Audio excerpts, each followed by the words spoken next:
We are back for another edition of the Gold Standard here on Fox 19 Now and all of Fox 19 Now's platforms. Joe Danneman and Charlie Goldsmith. This is the Football is Back edition of the Gold Standard. Yeah, a fist bump from Charlie Goldsmith. His training camp is now on. Whenever you're listening to this, we're taping this on Thursday. This is day 2 of training camp for the Bengals has just finished. Charlie, let's jump right into it. You've seen 2 days of training camp so far. It's different this year. The Bengals are practicing in the morning. It's still hot here in Cincinnati, but what have you noticed through 2 days? So, 1, I'm not going to say the defense is good, and 2, I'm also telling myself I can't say the defense is good at any point until, say, October, but there's a real youthful exuberance that I see as very helpful. Day 1 of practice was the most physical, non-padded practice I've ever seen out of the Bengals. Guys going to the ground, guys finishing. A little too hard, to be honest, but I think that was a sign and a reflection of, all right, these kids are going to kind of be themselves and just play football. Add in some nice individual moments, and that was encouraging to see. Is the point you're making that you won't decide until October, that you need to see this team in games with Al Golden as the coach before you decide if they made a step forward? So last year, this defense really did shut down the Colts during that joint practice that we saw. And, I mean, in every training camp, that the example I use is that Dax Hill played at safety. Dax Hill was a phenomenal training camp safety. Now, I think he's going to be a pretty good real game corner, but I think there are too many of those types of guys who, yes, their game maybe lends itself more towards camp. Let's see it when it really counts. But you can still be encouraged by what you're seeing in camp. Okay, so let's drill down on specific players because you've been writing about this on Charlie's chalkboard. And let's start with Cam Taylor-Britt. If you see the headline on Charlie's chalkboard, you're going to see that Cam Taylor-Britt, according to Charlie, is the most interesting man in training camp. Why so? Well, the most interesting man in camp can't be on the offense. We know that this offense is great. This defense, what are we looking for? We're looking for breakout stars. And there are a lot of guys who I think can be floor raisers on this defense. I think Jordan Battle can be steady. Demetrius Knight can be steady. Logan Wilson's been a steady, strong piece. You know, these defensive tackles, again, are floor raisers. There aren't enough guys, in my opinion, to even, to where you would have that ceiling, that optimism that, man, this guy could be a Pro Bowler. But Cam Taylor-Britt does have that. Now, he also is competing for a starting spot. So there is that floor and there is that ceiling. But I think more than anyone else, Cam Taylor-Britt needed a fresh start with a new defensive coordinator, with a new voice. Add in the fact that they're letting the corners be more aggressive and be more takeaway oriented. Those are Cam's strengths. Mm-hmm. We've seen the one-handed picks. A lot to like just about the setup that Cam has. Now, it's on him. He's got to go do it. But unlike a lot of his teammates, he does have that high ceiling. And one of the highlights of day 1 of camp, a day that the defense won, that Joe Burrow said the defense won, was Cam Taylor-Britt on the sideline against T. Higgins, muscling a ball out of T. Higgins' hands for a pass breakup. Now, I think it's important to remind everybody listening to this that you have said multiple times that Josh Newton has an it factor to him. He's gotten a lot of headlines the last couple of days because of what happened in the offseason. Have you talked to him about this? Not specifically. Jay Morrison had this story with him meeting with Joe Burrow. So obviously Burrow feels it. A lot of his teammates on the other side of the ball that I've talked to feel it. Orlando Brown has mentioned Fig Newton to me unsolicited. Andre Yoshivas mentioned him yesterday. Nobody knows if Josh Newton can be a slot corner just because he's never done it. What can he do in the slot, those types of matchups, that short area change of direction. But here's what I've been told. I've been told that if Josh Newton can cover, he could be a captain this year. He has that presence and that energy, that swagger, that demeanor, and that football IQ that the defense needs. Again, he's going to have to prove that he can cover. But when I learned that he had spent an hour talking with Joe Burrow, I was not at all surprised because that's who Josh Newton is. He also hurt you.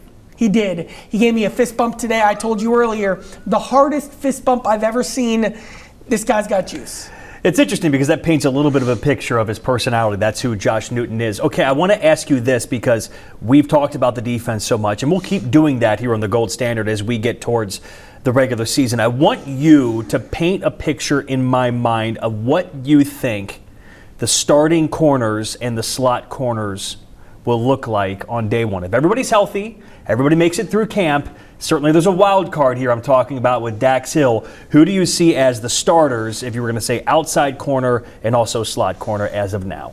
The one I have most confidence in is Dax Hill. I mean, they literally just, a couple months ago picked up his player or his fifth-year option in his contract. For next season, it's going to be, $15 million? They view Dax Hill as a starting level player. I think Dax is the most valuable outside. He's obviously most valuable outside because it's a more premium position than slot, but also I think it's a better reflection of how he can use his speed. Now you get to Cam Taylor-Britt, who I'm buying as well, seeing as a starter. He'd clearly be on the outside. I'm going to put Josh Newton in the slot as I pencil what the starting lineup would be right now. Now, DJ Turner today, he made a play, he gave up a play. Right. He does have a higher ceiling than Josh Newton, but what's stuck in my craw is just the amount of slants he gave up and the physicality at the catch point. Now, he made a play just like that today, and I wrote in my notes, that is what you need to see from DJ Turner. But the floor right now, I think their best alignment is with Josh Newton in the slot and with Cam Taylor-Britt and Dax Hill outside. So it's been interesting, and we talked about this last summer with Jamar Chase being there but not practicing, how much attention was on it. There hasn't been a lot of attention, at least on day 2, for Trey Hendrickson and Shamar Stewart. Zach Taylor said on day 1 during his press conference that it's only talked about in this room. When he said this room, he said the press conference room with the media asking questions. He said it's not a story inside that locker room. Two-part question. I'll start here. Do you think he's right?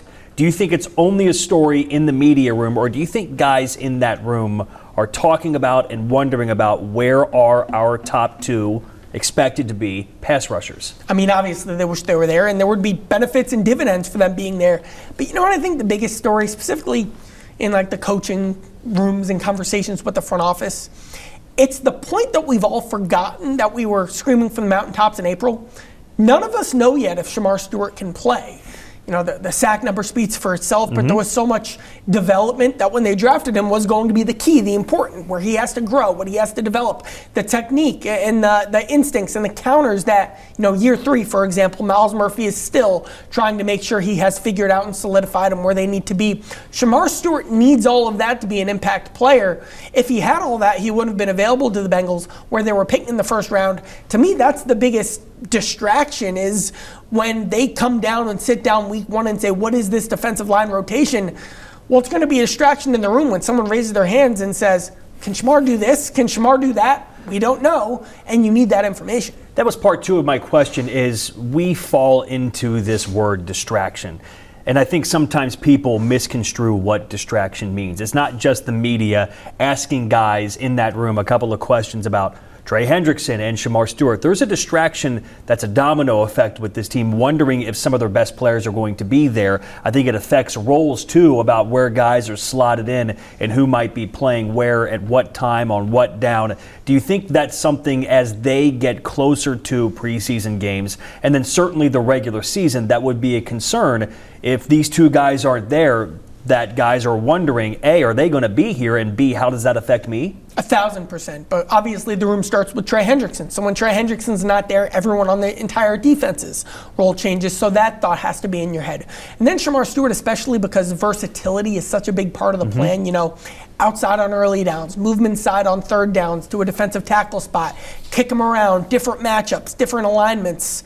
Well, if Shamar Stewart's not available for any of that, well, then Joseph Osai has to do this, and Miles Murphy has to do this, and Chris Jenkins has to work more on that. And that's something that's on everyone's mind. Now, that happens anyway. For example, when guys get hurt, you feel that ripple effect come down. But to start the season already thinking about that ripple effect surely has an impact on the room. You know you're in Cincinnati when you've spent the first 8 minutes of a podcast talking about training camp, and we haven't mentioned Joe Burrow, Jamar Chase, and T. Higgins. You think about it nationally, that would be the talking point for everybody. But it's very specific to what this training camp is about. It's about the defense this year. The offense, as you mentioned, has so much continuity, has so many guys that I think are at the top of their game. We don't really know how much higher they can go. The question is, can the defense make up for what they had last year and go with the offense and be better this year? But still, let's talk about it. The offense, if you're looking at it as a whole, it can be specific players, it can be the whole offense. Is there a training camp storyline on the offense that you're looking forward to watching and observing here the next couple of weeks? the evolution of the run game isn't something you can get as good of a feel for in training camp just because of the way you're not finishing plays. But I do know there's a foundation being set right now for continuing to build the offense around Chase Brown, which at this point last year would have sounded like a ridiculous thing to say. But building the run game more around his strengths, building some more of the offense around his versatility. You saw him in the slot. You saw him on screens. You saw him moving around. A lot of different opportunities that he had to make an impact with a lot of different skills, and how that balances with the best running back depth that Zach Taylor has ever had. Being able to mix in more guys in situational strengths, Samaje Perine, Zach Moss when he's healthy, or Taj Brooks. That to me is the big kind of juicy storyline that this offense is diving more into. The Chase Brown touches last year in the second half of the year became a bit of a story. I asked Zach Taylor a lot of questions, and Zach would always say, yes, they're looking for ways to lighten the load on Chase Brown, and then Sunday comes and Chase Brown gets 25 to 30 more touches. Should that be a concern this year, or should the Bengals really lean into it and almost do what they can to get him that number of touches per game? Because we saw it on day 2 of training camp. You give the guy just a little bit of space, he makes a big play.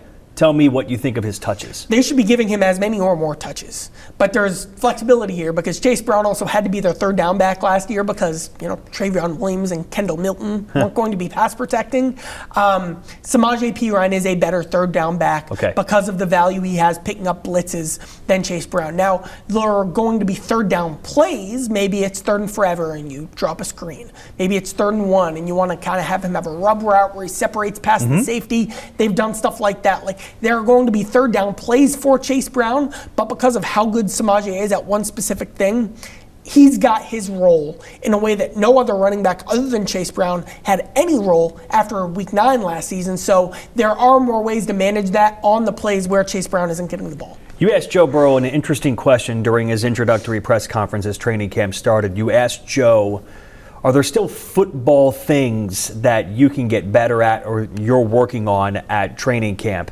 I would like you to dive into his answer and maybe anything you've noticed from Joe Burrow over the first couple of days of training camp, because I've seen him evolve in training camp and even off-season workouts of him working on those off-platform throws, those sidearm throws that have become very fashionable in the NFL. What did you think of what Joe told you when you asked that question? So those off-platform throws, that were last year's thing, and kind of what you're always, all right, what's next? What are you chasing? And Burrow talked about, a very nice kind of expected answer. Always areas you want to improve, different elements of the game you're focused on. I'm going to lay down some predictions. I think the focus, kind of the stories I'll be writing in October, November, December about Joe Burrow's season are the zip and the fastball and the aggression over the middle. Think like, for example, one seam that he threw to Andre Yoshibach against the Panthers last year. More throws like that. Another one was Jamar against the Ravens on the road. That first touchdown out of the half. That zip right around Ardarius Washington. He only had a few of those. And I think a part of that was where he was at coming back from the wrist injury. I saw him focusing on that in OTAs, and we're not there yet in training camp, but I think you're going to see him get there. And then I think sideline Joe Burrow as a character is going to be a big topic of this season. Do you realize he's already the second longest tenured Bengal? That's crazy. We've heard it constantly. He's more active with the defense, working with Golden, working with specific players, talking to players about disguises and tendencies. You're seeing him lean into that more because he recognizes and realizes, 1, how much he can help, and 2, how much he has to help as they implement a new defense with new guys doing new things. We're all doing it, longest tenured Bengals, so Joe Burrow is in year 6. I'm trying to think of who's been around Cincinnati longer. Logan Wilson's popping into mind, but I don't think Wilson's same class. I can't think of it. Who's been here longer? Drew Sample. 2019. Sample. A successful pick, Drew Sample, in the second round of that draft. But poor Drew Sample gets thrown into the second round, and everybody kind of labels him as a second-round pick, and therefore has judged him harshly because of it. But when you look at it, he's here in year 7, laying blocks, leading the way in the run game. I'm not disagreeing. That sure beats some other second-round picks you see around the league. Final question about the Bengals before we transition to the Reds here. Okay, so everybody's been talking about fast starts, and with that comes now a very open talk about the preseason. You and I have done the show now, a lot of episodes, and I know your stance on the preseason. Have you come around to thinking it's a good idea for Joe Burrow, Jamar Chase, T. Higgins, all the stars, to play in the preseason this year? No, but that's okay. What will we be really looking to take out of the preseason? We'll probably have Dylan Fairchild under a microscope, and understandably so. But then I don't know that we have much to learn about Andre Yoshivash's role, or the tight end room's pretty set. We'll like to see Taj Brooks, but he's playing anyway. Cordell Volson was already going to play with a lot to prove. Will Lucas Patrick get a ton of reps? He's a 32-year-old that you don't want to be pushing pedal to the metal in these preseason games and playing him a half or 3/4 to really see what you have there. There aren't a ton of guys who I see benefiting from it, except for maybe Burrow. But when he drops back, we'll all be thinking, just don't get hurt. That's what we'll be thinking anyway. Get rid of the ball, Joe. But I get it. I really do get it, and I see Burrow's benefit for it. Yeah, Joe talked about the benefit, saying it's that 5 yards where when a guy gets a free run to the quarterback in practice or training camp, they peel off, and you're not going to be touched. But in a game, those guys are coming at you, and you have to make that decision in the split second. It helps speed up his clock to get game ready for week 1. We'll see if that's a difference maker. Now the Reds. Here the Reds are. It's almost August. They're still very much alive, but 3-3 out of the All-Star break. They won the series in New York. They lost the series in Washington. Thermometer check, Charlie. Okay, what's the ceiling for Reds wins in 2025? It was a fantastic series win in New York. It was. But then, just like they did against the Rockies and Marlins, and just like they had in an early stretch in May, there are just these grinding series that they have where they just don't play their style and their brand and their level of baseball, and that's what happened. That's what you saw in Washington. Now, the way that series ended, that's what the path has to be for the Reds going forward. Not saying that everyone needs to throw a complete game like Nick Lodolo did, but the strength of this team is the rotation. For the Reds to be what they want to be and what they still think they can be, they need these starters to carry the team to more wins. And now, that's unfair to ask maybe because they've already played so well, but we ask Burrow and Chase and Higgins to carry the Bengals to wins. The Reds don't have their equivalent of that, but that's still what they built this team to be. So I still see 86, 87 wins as a possibility because I'm optimistic about all of Lodolo, Abbott, Martinez. I think Singer will be better than he's been. I think he's a major league starter. And we see Chase Burns still getting better. And ideally, you get Hunter Green back. But my focus is on that rotation. What's the one word you would use to describe Nick Lodolo's season? I think it's been his best year in Cincinnati. His ERA is almost down to 3, career high in innings pitched. It's kind of under the radar a little bit considering how well he's pitching. What's the word you would use? Payoff. It's been a beautiful season by Nick Lodolo because before this season, it was a very, very cut and dry thing. If he's healthy, he was literally fantastic, truly like at a 2.5 ERA or something. But then when he was secretly fighting through something we'd learn about later, well, he was hurt. It was his calf, it was his finger. It was always something when he was struggling. And that truly was the story. Call it an excuse, but that's what it was. This year, during the first half of the season, he was pitching okay.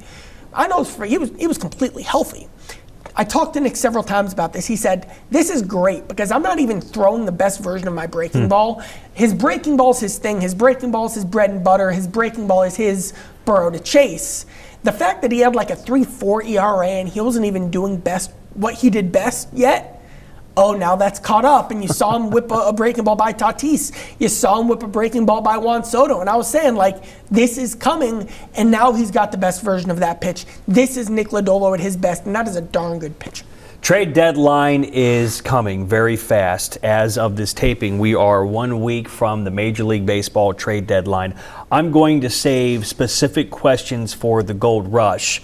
I want to ask you your opinion right now because it changes almost day to day, not just week to week.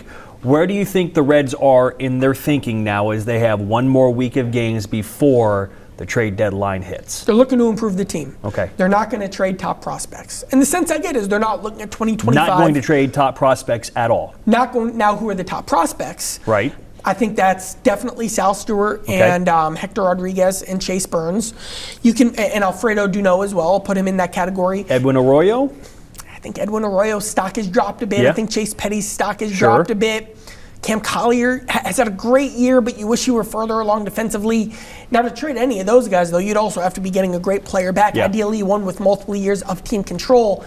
I know they're not looking at this as an all-in year, so that to me kind of shapes and steers where that strategy goes as well. The big question, though, and the one they're deciding this week, I know they're having meetings about it, is payroll. Do they have the flexibility to spend money to add someone? Do they have to trade someone to open up flexibility and create flexibility to add someone in? That is the key that you can't stress enough, is the factor that will shape their strategy. You said they are not all in. Should that be disappointing for fans to hear, or should that be what they expect in the reality of the situation? I think the Reds wanted in February for this to be a year where they were right there with the Cubs for the division, where they were pushing 90 wins, and they're just not quite there yet. Yeah. And that's just an accepting of a reality of the situation. But with how often the word sustainability gets used for them, chasing and pushing for an 88-win season, throwing all these resources in just to win 88 games, that's just not the room for error that the Reds have yet. So you wish they were further along, but with where they are now, it's understandable. Okay, let's transition to the Gold Rush, because the Gold Rush is going to capitalize on the trade deadline talk. I'm going to give you scenarios, and I want you to tell me the name that you or names think might best fit that scenario for this team to improve the roster in 2025 and this team make a run in the final 2 months. You ready? Let's go. Okay. What is the absolute best case scenario name or position for the Reds to add in the trade deadline in 2025? The best case scenario is the thing they've been chasing for a while, which is an impact, ideally outfield, maybe even more versatile, bat with multiple years of team control. It doesn't seem like Stephen Kwan is going to be made available from Cleveland. Stephen Kwan, to me, would be the perfect fit for what the Reds could do. You know, does Boston trade Jarren Duran or Willie Abreu because of how much stockpiled they have in the outfield? They're playing well right now. Well, they also have a bit of a logjam. They need starting pitching. But the Reds don't have the starting depth to maybe make that trade like you'd wish they would. It's those multi-year impact bats. Do the Angels completely pivot and decide, say, a Joe Adele is available? Something along those lines. I wish there was another Stephen Kwan who I liked more, who's definitely available with multi-years of team control. But take what the board gives you.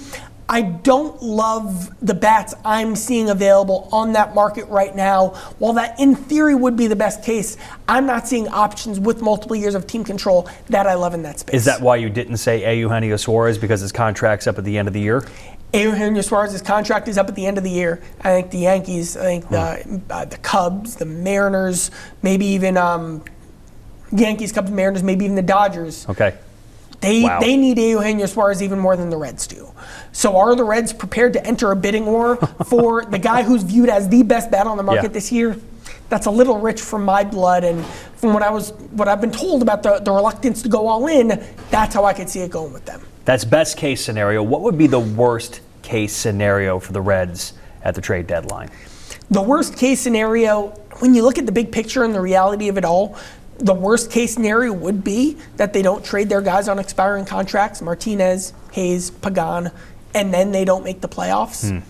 Now, they don't want to give up on the season. There is real value in not making those trades to give these kids a shot to really see what they could do, because also of the era it would let out of the balloon of the potential long-term ramifications it would have with the fan base and how players view where the Reds are going.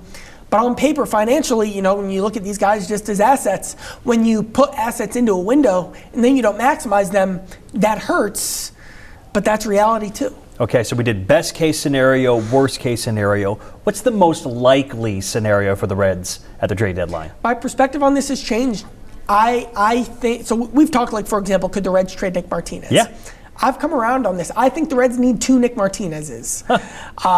That's my stance. I think that's exactly what the Reds should get, a versatile piece who can make an impact providing bulk innings while also being able to have the potential to be a one-inning guy in a late September, October scenario. So, for example, Michael Lorenzen, he's hurt right now, but we all know what he is. He's kind of the archetype there. A guy with a lot of team control who has kind of been the odd man out, it's kind of a weird situation with the Angels. Reed Detmers, a left-handed piece, versatile, plenty of upside, has to throw more strikes, but get him in a developmental environment. He could be interesting there. Zach Littell, Tampa Bay Rays. Michael Soroka, I really like him in Washington. Could do both of those things as well. I like that type of piece fitting the Reds well. If not that, then maybe just a traditional setup reliever. But the rotation depth is what really could ruin this season, so I'd like to add some more of that. Quickly, you have to give up something to get something. Who do you think are the most likely players the Reds would look to move currently on the major league roster? You mentioned some of the guys with expiring contracts. Are those the guys that we should be focused on as the most likely to move? Because those are still guys that are helping this team win. And that's a tough one. I mentioned, too, maybe having to create some payroll flexibility to get something in the door. You look at their position player depth. Does that make Hayes a more expendable piece right now? Well, you would hope not, because they're a better team with Hayes in the lineup. He's hitting cleanup. But then if you also add in a bat around that, now that's the question. And I know you said to make this quick, but it's okay. The Reds haven't been a wheeling and dealing, ride the wheel, the roulette of trades and move and maneuver. That hasn't been what they've done either. That makes me think maybe a more cautious, conservative, just add a couple smaller pieces strategy is one they'll take. And the minor leaguers, to hit on that again, you talked about some of those guys might be the guys that are more likely to be moved. Yes, thanks for reminding me of the original question. I always look at the guys who, baseball, the beautiful thing about it is the coaching staff has to tell you what they think of every player. You look at how Will Benson's role is diminished. Yeah. I know he came up, but when you look at how they didn't want to use Chase Petty when Chase Petty was up. Now he's back in AAA now, but he's someone who could be in a big league rotation now that the Reds view as not there yet. And then I also think they have a surplus of young relievers who could have some long-term value for other teams, but the Reds have a lot of them. Your Connor Phillipses, Luis Mays, Lyon Richardson, Zach Maxwell's. They have a lot of guys like that. Yeah. Or maybe just you trade a Scott Barlow and call one of those guys up.